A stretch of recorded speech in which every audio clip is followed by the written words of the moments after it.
As always, I am your host, Reginald Clydesdale. For episode 95, we had on Eric Nolan. I really enjoyed getting the opportunity to speak with Eric today.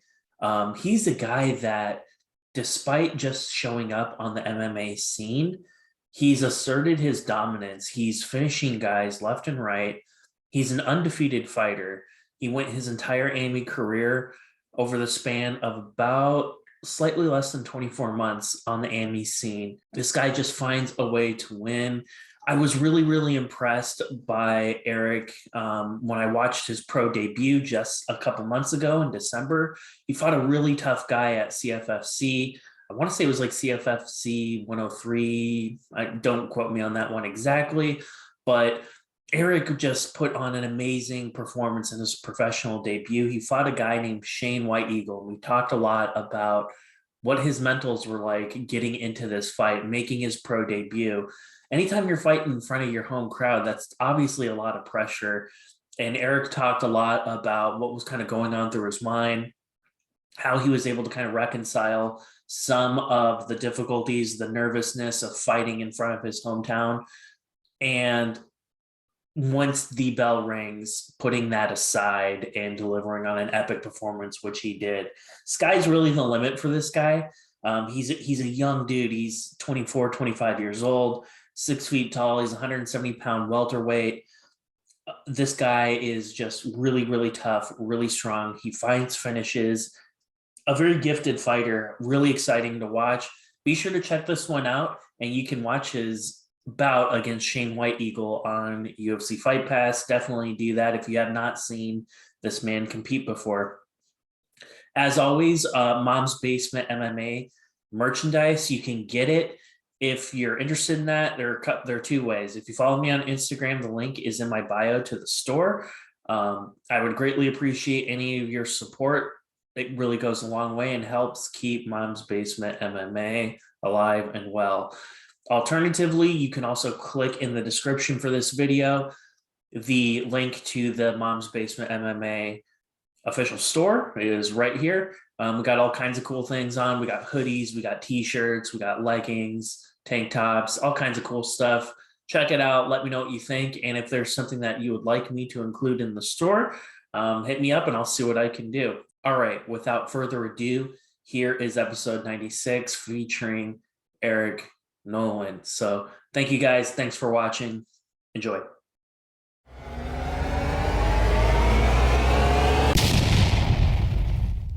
What's up, everybody? Episode 96, Mom's Basement MMA. Almost made it to 100 episodes, and I've been saying this more and more often. You guys haven't fucking canceled me yet. I'm making it to 100 episodes, and then maybe the Rogan hit job will come for me. But until then, we're going to keep this train going, and I got it started today with a guy I'm really, really excited about. He trains out of Dante Rivera BJJ in New Jersey. He is Mr. Eric Nolan. How are you doing, Eric? I'm good. How are you? Man, I am excited to talk to you, and I have to tell you, thank you for letting me spam you. Thank you for taking my call out like a gentleman, because I'm the call out king, man. But I had to call your ass out because you're just an amazing guy to watch fight. Like it's really hard for me to accept the fact that you've only been doing this for a very short amount of time, and it looks like you've been doing this forever. And I noticed on your shorts you had like the Marine logo. I see it on your shoulder. Can you tell me a little bit about you and just kind of what your background is? Obviously you're in the military, or maybe you still are. How did you, I hate to ask that cliche question, like how did you get started in MMA, because that's so stupid, but military guy, mixed martial arts, tell me what's up with you. So right after high school, I joined the Marine Corps as an infantryman. It was something I always wanted to do ever since I was a little kid. And then I remember while I was in the Marine Corps, like, you know, Friday nights, Saturday nights, like big fights like McGregor and stuff were on. You know, like me and all the boys, we'd drive out to the local Buffalo Wild Wings and, you know, watch the fights. And I was like, you know, like, I really feel like I could do this. Like, and of course, a couple of the guys were like, yeah, right, whatever. But then one of my last duty stations was at the Martial Arts Center of Excellence in Quantico.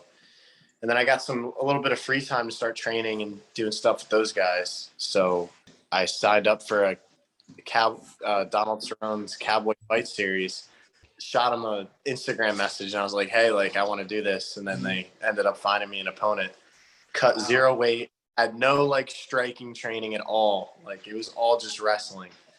And I just walked in there and fought. And then I was like, damn, that sucked. But I like fell in love with it. That's so you're out of the Marines now. Like you're a civilian now, or are you in the reserves, or what's up with that? I did my 4-year contract, and then there's like a 4-year like inactive reserve contract technically on. Yeah, but you know, I'm out. I'm in college right now. I go to Monmouth University. Nice. So where I'm at right now, studying. Well, I'm going to tell you the one token slang that all of us veterans love to hear. It's thank you for your service. Like, what the fuck are you supposed to say when someone tells you that? I still am trying to figure that out. Yeah, like thank you. Like, yeah, thank you for that. I've settled on I appreciate that. Like, that's the only thing I could think of to say. Or I'm like, thank you for the support. That's a good one. That's a good one. Let's definitely take notes. Tell me about how you got hooked up at Dante Rivera. That's like a really amazing gym. I know that one of my past guests, your teammate, Nez Dimes, he's also training out of there. What is that place like? And what are some of the things that makes that such a special place for you?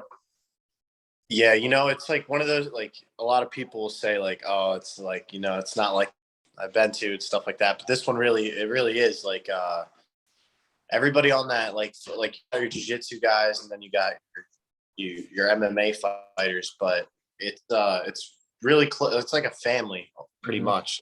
We all hang out with each other outside of the gym and stuff like that. Like, we're very, very close and involved with each other's like training and fights and stuff. Like, we're always going to each other's fights. Like, the fights are on tonight. I don't know if we're meeting up for them, but we probably end up we will. So when you watch some of your teammates fight, Eric, does it like, do you have to like pop a couple Zans for that? Like, no, but I get nervous. I get more nervous for like my teammate fights than, you know, I do. I mean, I get really nervous for my fights, but watching teammates fight, like the guys you're training with every day, and like, you know, you see how much hard work and dedication they really put into it. So like when you're watching them, you're crossing your fingers and you're biting your tongue, like you're like freaking out inside. That is every Friday and Saturday for me. Well, mostly Fridays, because CFFC, LFA, all those other ones are typically happening on Fridays. The bulk of my guests come from those feeder leagues up to the show. And what's crazy is like, I get to know some of you guys, spend some time with you, chat with you, and then your next fight, it's going to happen. I'm just going to be like, Jesus Christ. I don't know what it is. I just get like nervous every single time somebody I know is getting ready to compete. One of my friends fought in Fury FC yesterday. It's crazy because I get nervous for the fight, and then if your opponent follows me, they're probably unfollowing me by the next morning. And that's pretty much every single weekend for me. Just being an AMI and like making that walk for the first time, I was definitely going to ask you about the Cowboy fight series. I wonder what happened to that. I don't know if they're still doing that or not anymore, but like, you get ready to make that walk. You're a guy that didn't really have a lot of training. You're picking up all this stuff on the fly. And like, when I look at your career and I look at like every single fight that you've had, it looks like I'm not gonna, how do I say this? Because I don't want to like infer anything, but just as an outsider looking in, this looks like it's really easy for you. I mean, honestly, like a lot of when I'm in the cage and fighting is it's a lot of instincts for me. Like, you know, like sometimes like when I'm striking, I know, like I feel when I got to bail out. I feel when I could hit him, go for the takedown, get him against the cage and stuff like that. So, I mean, my very first fight, like I do remember it. Like, you always remember the first one. Sure. And it wasn't like my second one with, you know, when I was with Coach Ash and Dante, like training with them, because those guys, like Dante and Ash, my coaches, like they, like every you have, they treat it like a professional fight. Like, you're getting a really good camp every time. So my first fight, like I really didn't have full camp. Like I was in the Marine Corps. I was just going to the gym and hitting the heavy bag for like a couple rounds. I had amazing cardio. That was probably that fight, because I was just lifting that kid up, slamming him. Like I think I took him down like 40 times. And then at the end of the fight, I was just like, screw it. And I just started throwing like random spinning back fists and so it's just incredible, dude. Like you've only been doing this since the summer of 2019. That's the fight you're talking about, Cowboy Fight Series 2. That happened in June of 2019. And here we are, man. It's beginning of 2022. You weren't in Amy that long. 1, 2, 3, 4, 5, 6, 6-0. And so you're taking every single one of these fights like every 2 to 3 months. You're super active. You're finishing all these guys. When you fought Marcus Chin at Ring of Combat 72, immediately after that fight, like, did you know that you were gonna fight at CFFC 104? Like, was that the plan ahead of time? Like, that was going to be your last Amy fight? Can you talk to me a little bit about like how did you and your coaches know that making the leap to the professional scene was right for you?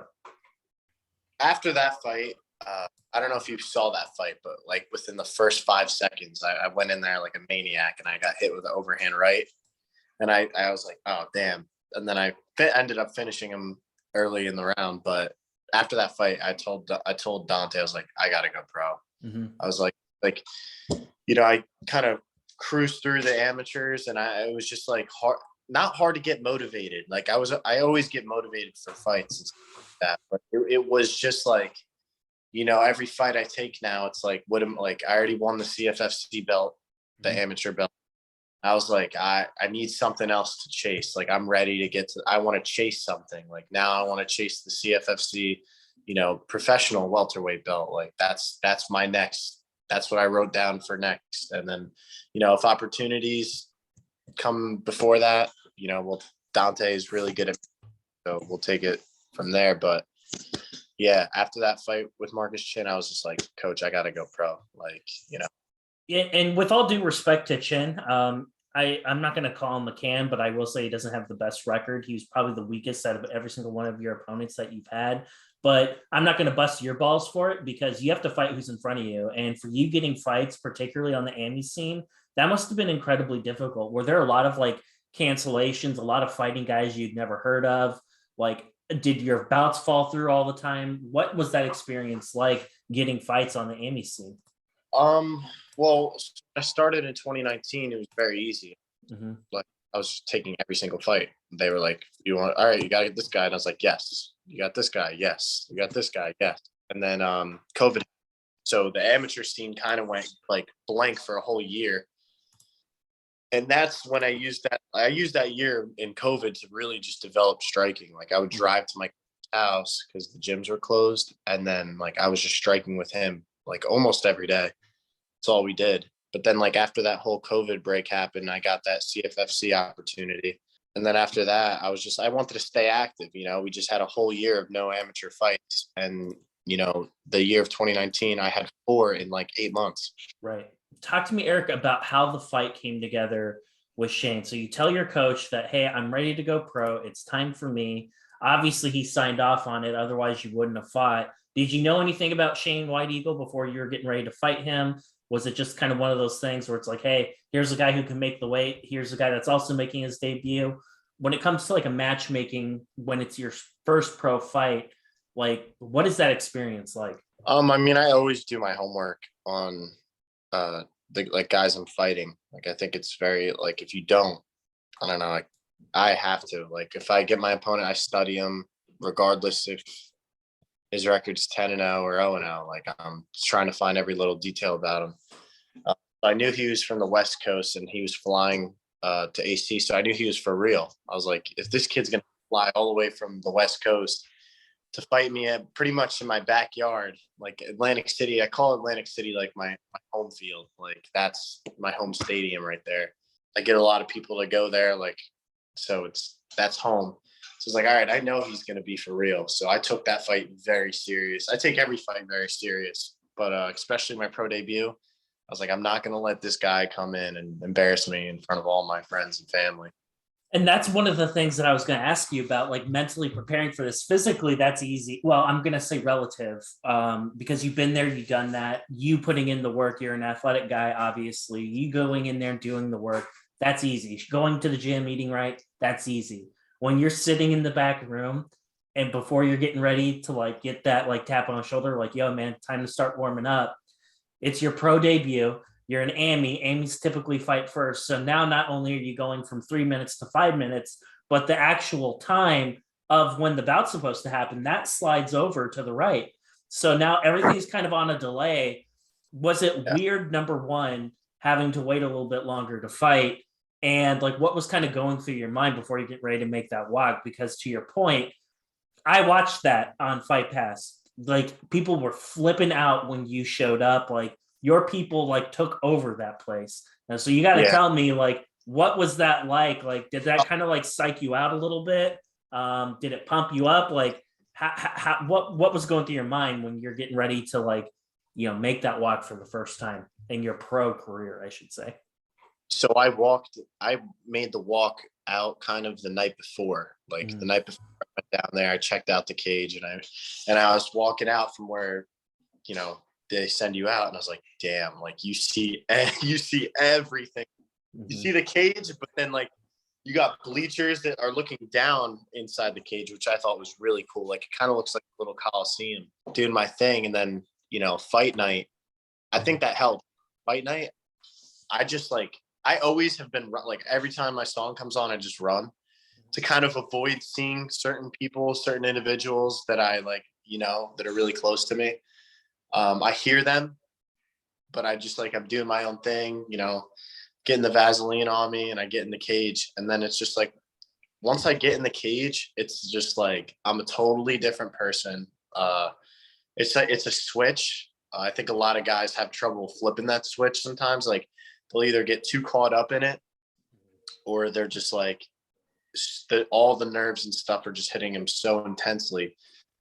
They can't turn that switch on. But in the back, that's where I'm like freaking out. I'm sure.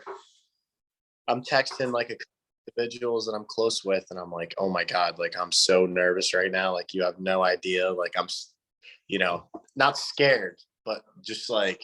Is it so somebody like me can understand kind of like where your mind is at while something like that's getting ready to go down? Is it similar to the nerves that you get before like you're about to go out on a date with a girl you really like? Or is it like nerves that you would get before you're getting ready to like get up in front of a whole arena full of people and give like a speech or something like that? Like, is it for the normal person to kind of understand where your mind's at? Is it something kind of like that from a nerves perspective? Or is it completely unique to anything you've ever been nervous about before in your life? Man, I mean, I've done a lot of like crazy stuff that like gets all those, it makes the nerves. I would say like, yeah, I guess you could kind of say like, you know, you're taking a girl out you really like, I guess, like if you were trying to, you know, talk to her for a long time, and then you finally get to take her out. I guess that's what it feels like in your stomach. Like when you're, I guess, like you're pulling up to her house or something, that's how it feels in your stomach. But then, you know, you got the thoughts, like everything that bad that could happen will cross, like it will go in here, and like you'll see it. You close your eyes and you're like, oh my God, like I could get knocked out. And then with mixed, and you got that mixed butterfly feeling. So that's how it kind of felt like for me in the back. At what point are you able to toggle off the emotions? Like, does it happen immediately when you start seeing your opponent make the walk, or is it like one of those like, oh shit, oh God, oh crap, oh no kind of things until the ref says, okay, go? And then it, like, at what point does that flip switch and it's just like, oh yeah, I've done this before, this is just another fight? You know, a lot of people say like, oh, it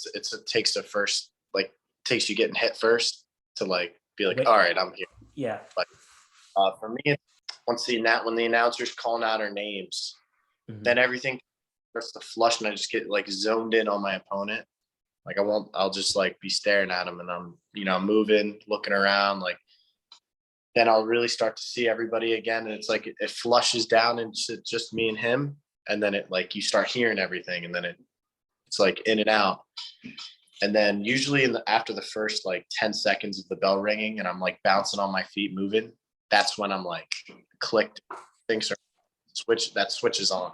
The switch is on. One of the things that's interesting is, I mean, it was packed, man. Like there are a lot of people there. They're making a lot of noise. People are flipping out when your fight's going on. They're reacting to every single time you land a strike.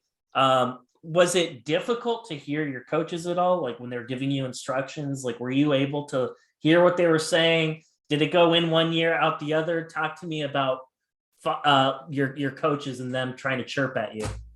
I don't know if you've watched Dante Rivera corner before, but you could hear him from across the cage. He is probably one of the best coaches in the game because he doesn't care.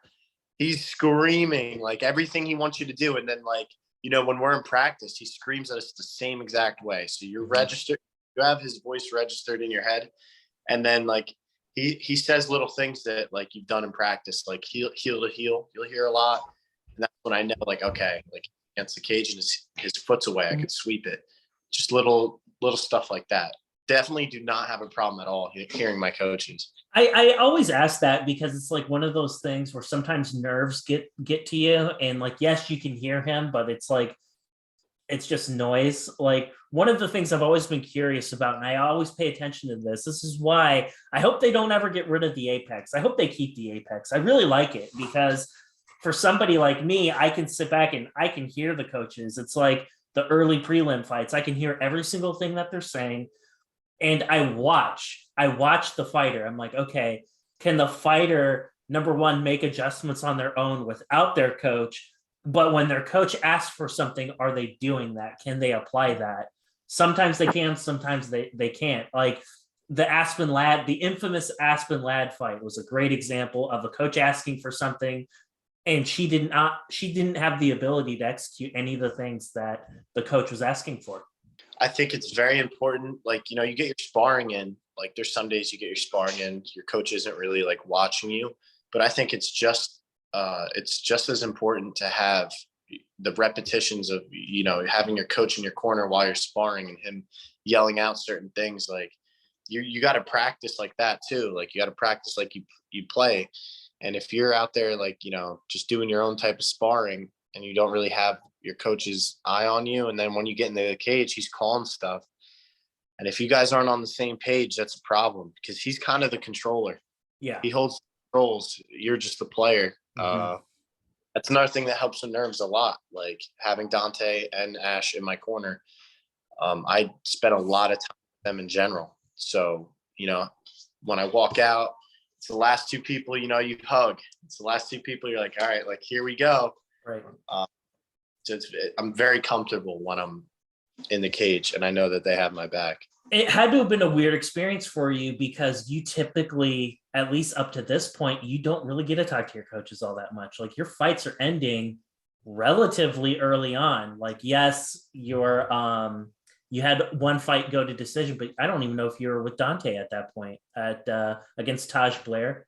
I don't know. I don't even think you were with Dante at that point. It was Dead Series 38 in February of 2020. Yeah, no, I was always. So after I got out of the Marine Corps and I moved to Jersey, mm-hmm. I was lifting at this gym called the Pollen, and I was talking to the owner, and I was like, I really need an MMA gym. I don't know anywhere to go. Mm-hmm. And he hooked me up with Coach Ash, who at the time had his own gym, and Ash and Dante are like buddies. So I was training with those guys. It's just like, I was a new kid on the block. Like there's a lot of really, really good fighters in that gym at the time. Like the Caracappa brothers, you got Phil, Matt, Nick, Tim Dooling, a lot of really, really experienced dudes. So I wasn't really getting the same attention at the time from Dante as I was. But then like it all worked out because we just ended up combining the fight team. And so I've always like had repetitions with him and stuff like that. And plus like my first like 3 fights, they happened so quick. For our first 4 fights, I was just I was training nonstop, going to school full time. I really didn't have time to dick around. Mm-hmm. So it was the same thing. Like I was not there to play around. I'm getting in, getting these fights, getting that like experience.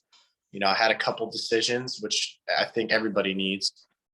So One of the things that I was so happy about in your pro debut, and I always kind of look for this in a pro debut, I always want to see it get out of the first, because I want people to have that opportunity. I want fighters to have that opportunity. Like, hey, you need to sit on a stool, take a breath, and like get instructions. Like you need to have that experience of your coach in your face when you're playing for real.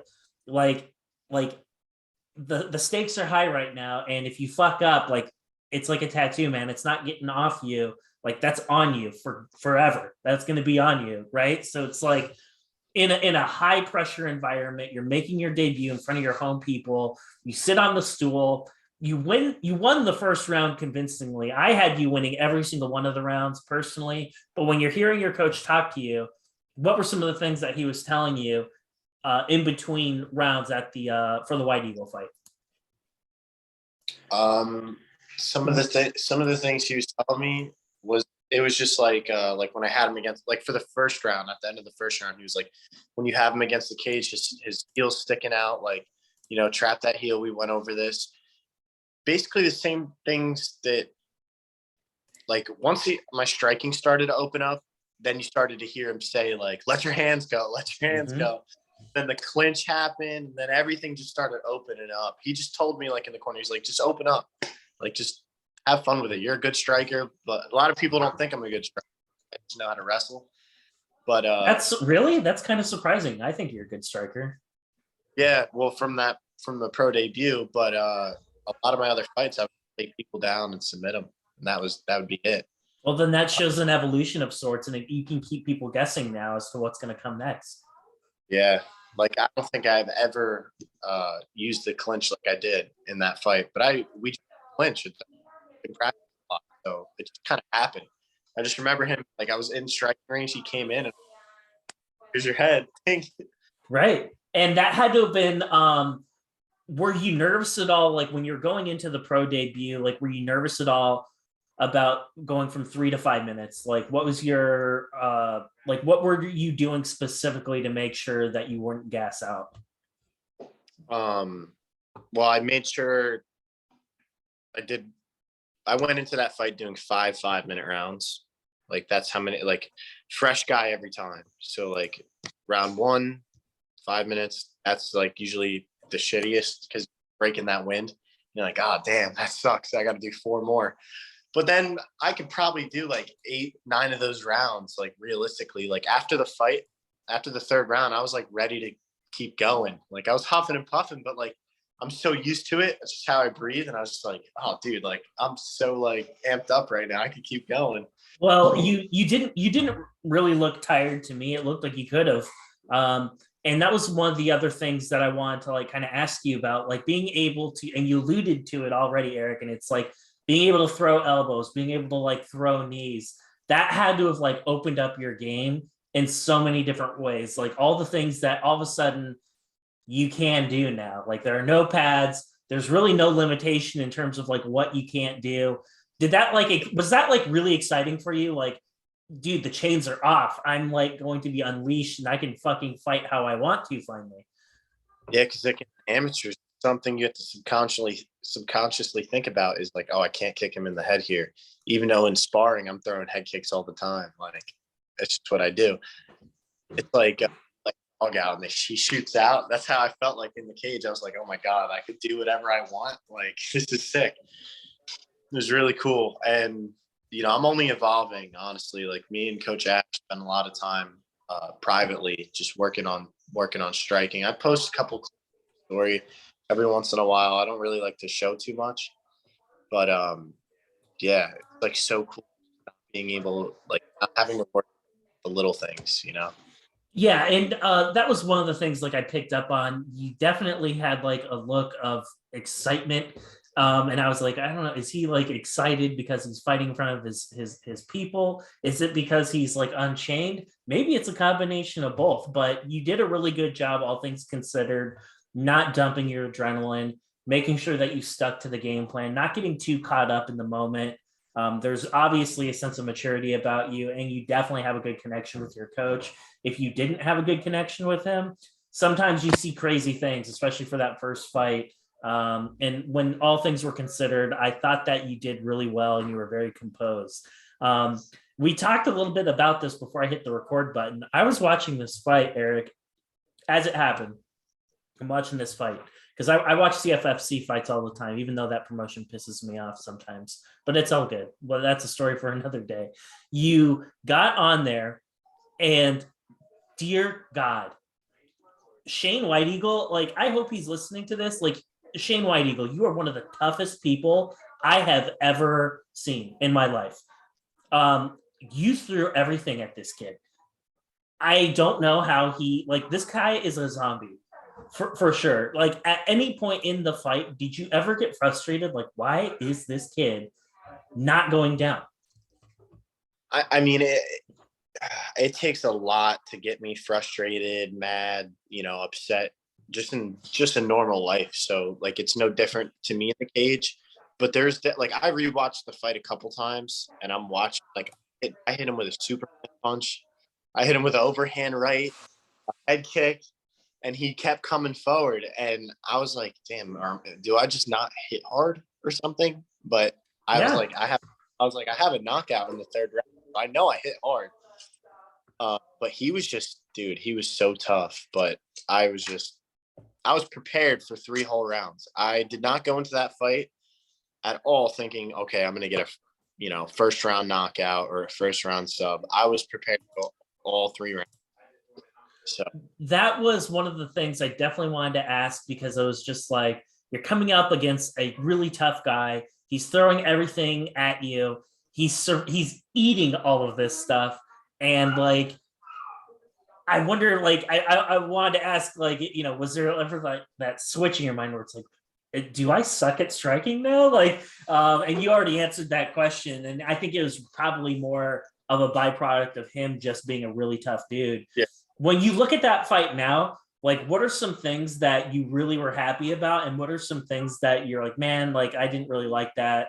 This is an opportunity for me to get better in these particular areas. I think that was like the best pro debut opponent you have. A guy like that who's not, he's coming to beat you. He traveled all this way to come to beat you. He was game for real. He definitely did his homework, because, I took him down and he just stood up immediately every time. As soon as I put him on the ground, he was just up, boom, boom, boom. They started to get a little tired at near the end of the third round. But yeah, no, that was like the best opponent I could have probably had for a pro debut, because he was just so game. He was ready, and couldn't ask for a better opponent, honestly. Did you get a chance to like talk with him after the bout? No, I honestly didn't even see him after. I kind of looked for him in the back. I couldn't find him. I told him at the end of the fight, I was like, dude, you're a tough motherfucker. Like, I told him that, dude, you're tough as hell. And I'm pretty tough people in my life, but he's definitely up there. Well, hopefully he took that in stride. Hopefully, nobody goes into their pro debut thinking they're going to take an L. Everyone wants that dub really, really bad. But I hope that he was able to, take that as a compliment and like, okay, like, listen, no disrespect to him, but like, he made it with you. He survived you for 15 minutes, and most people don't do that. Yeah, no, 100%. Like, that's a testament. Like, you're like, most people, I don't think a lot of people really know who you are quite yet. I know like how much of a savage you are, and like, you finish these guys, man. Like, these guys, I don't care how big they are. I don't care how good of a striker they are. Like, they're going to either find themselves unconscious on the ground or on the feet at some way. And when they fight you, that's how these fights end. And for this guy to go 15 minutes, it's like, holy shit, like, this doesn't happen. That's not part of the game plan. Yeah, I kind of felt a little bit like near the end of the fight that he was just hanging. He was just like, all right, I'm here to survive now. Right. Like, he was in mode. But even then, like, he was, at the end of the fight, he hit me with a good punch right in the eye, caught me. What's really did you ever think at any point in time like, holy shit, this is my pro debut and I'm on Fight Pass? Like, holy shit. Like that doesn't happen for everybody. A lot of guys have to Uh, fight in a lot of shitty promotions in front of like five people, and they have to like work a really, really long time to even get on Fight Pass. You get on Fight Pass your first pro fight. yeah, that I mean, I think I had a lot of ticket sales. I think I kind of had. I'm just I don't really know the answer, but I sold a lot of tickets. I mean, like I said, it's my backyard, like Atlantic City, home ground for me.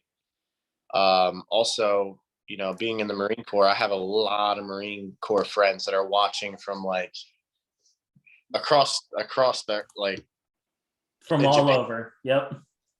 I had a couple dudes in Japan watching it, like all over North Carolina, California, wherever they're stationed now. You know, shout out to those guys. They're the ones holding it down.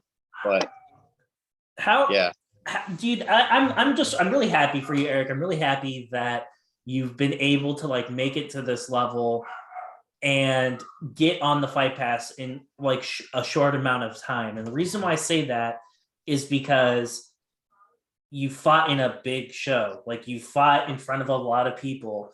So let's just say like there's a good opponent and it's at a smaller venue next time and it may not even be televised. Okay, cool, no big deal. But you have this experience to fall back on. So when you do find yourself in another fight, when you do go to Bellator or UFC or whatever, like you have some of that like big fight experience that a lot of guys don't have. yeah, I'm definitely very grateful for the opportunity CFFC gave me, especially Rob Hadak. You know, made the whole thing happen. It was an amazing opportunity, and I capitalized on it. You know, nothing in this world is deserved. It's always earned. It's something I tell my little brother a lot, you know, and the opportunity presented itself. I took it. I earned the dub. Without naming names, and if you do, I can edit it out if you want. I'm very curious to know the answer to this. You fought at CFFC in the I don't know. I know this fight was in New Jersey, but I know they fight in Philadelphia for a lot of their fights. I'm not too familiar with the venue in Jersey. I just know it was in Atlantic City. But like when you look back on your AMI career, I gotta ask, like, did you ever fight in like some total shitholes, Um, or was everything fairly like decent ish? every place I really fought at was even the Dead Serious promotion that they have in at the Showboat. Even that one was pretty cool. Like we made it a thing, you know, like Right. it's like little in the Showboat, but you know, I sold like pretty much close to 100 tickets or something like that, and we packed that place out, and everybody had a great.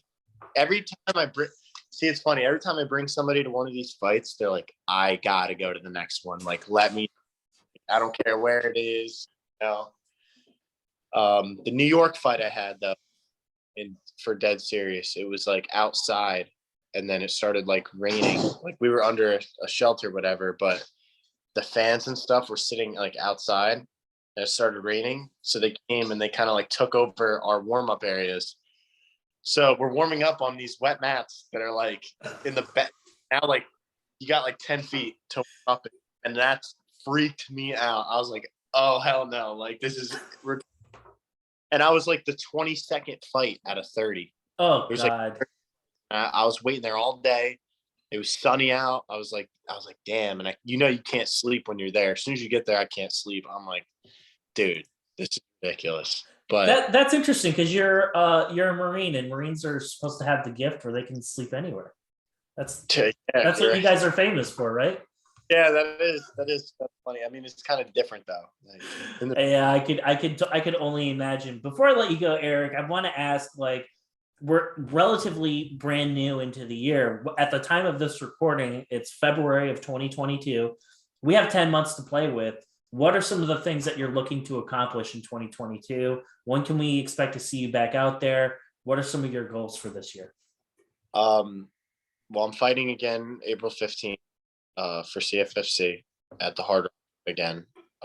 Another home fight, and then I want to I kind of want to travel a little bit and fight outside of, my backyard, even though it's great. It's a cool experience, but I want to get that experience, traveling a little bit, fighting with not all your fans there and stuff like that. See how that feels. Cause I kind of lost that, feeling. Every time I fight, I got a home crowd and it's great. It's cool, but I want to see what it feels like to be, traveling a little bit. So I definitely want to be on the move. I want to try to get 3-4 fights this year. I would love that for you. I love the idea of you going to the West Coast somewhere. I love the idea of you getting booed, people not having nice things to say about you, because that's the other side of this coin that you need to get at this level before you kind of like move up. The more broad experiences that you can get, I think the more well-rounded of a fighter that you're going to be, not only physically but also mentally, because 90% of this game is all mental anyway. Yeah. And I have to ask, tonight we have a huge fight. I have to ask you, who do you got? Who do you got on some of these fights, man? I gotta know. I got a parlay. Okay. Oh shit. I got Cannoneer by knockout or TKO. I got Tua I don't know how to say his last name. Tuivasa. Yep. Got him by knockout, TKO. And then I have Whitaker by points.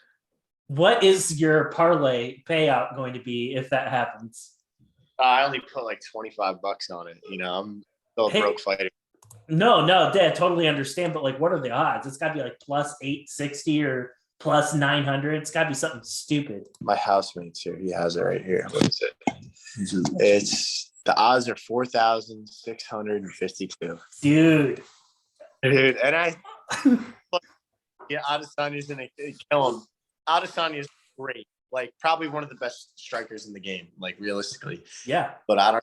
Whitaker's been on a tear, and he's one. I kind of like feel like I relate to him in some sort of way. Like he's head down, low and forward, and he's minding his own business. He doesn't really get into the shit talk in his mind. He's on a mission. I can relate to that. And I hope he gets the win. I mean, I love Van Azzi. He's coolest dude to watch fight. But I gotta look at it as I see it, and I see Whitaker walking away with this one. So I do too. I put a straight bet on Whitaker. I put a straight bet on Tuivasa. I like the Aussies for this one. People are gonna think I'm freaking nuts for going against Adesanya. And you know what? That's fine. But dude, Robert Whitaker at like plus 270 or something stupid that I was able to get him at. I'm a gunslinger, baby. I got to roll the dice here. And I feel okay rolling the dice on Bobby Knuckles, man. If you're going to give me him at those odds and he's one of the best middleweights ever, you can't expect me to turn away from that. I have to take it. I do disagree with you on the Cannonier fight. I think Blonde Brunson's going to fuck him up. I really do. You know what? You're the fourth person to say that to me. I don't know. I think the Blonde Don is done, dude. We'll see. For your sake, you know what? Like, I did not put as much money as you did, so I'm okay losing for you to get hit on your parlay, because if you hit on that parlay, like, you owe me a steak dinner at least. I don't know what. $25. So I'm only gonna win like 1,000, but Hey, that. You come to Jersey. I don't know where you're at. But I'm actually right in your old stomping grounds. Quantico's 10 minutes away from where I live. Oh, no shit. That's cool. Well, I'll tell you what, it's a 3-hour drive. We'll go get some beers. Yes, sir. We'll absolutely do that. Eric, I want to have you back before you fight again in April. This was a lot of fun. I'm going to go ahead. I'm going to let you go. Before I do, I want to give you the opportunity to shout out anyone at your gym, or if you have any sponsors that people need to know about, I want you to have that chance. All right. Shout out to the whole team at Dante Rivera's. What we're doing. We're a gym on the rise. We're right under a couple of the best gyms in the world for best gyms of 2021. I don't know if you saw that. Shout out to all my sponsors. I should have wrote them down before, but Gianni's is a big one. They're a local pizza shop right here, Monmouth. They always hook it up. Bulldog Strength. That's where I'm getting my strength and conditioning. Coach John, Coach Ash, and Coach Dante. And that's all I got right now. All right, cool. Well, Eric, you're an absolute legend. We'll do it again soon.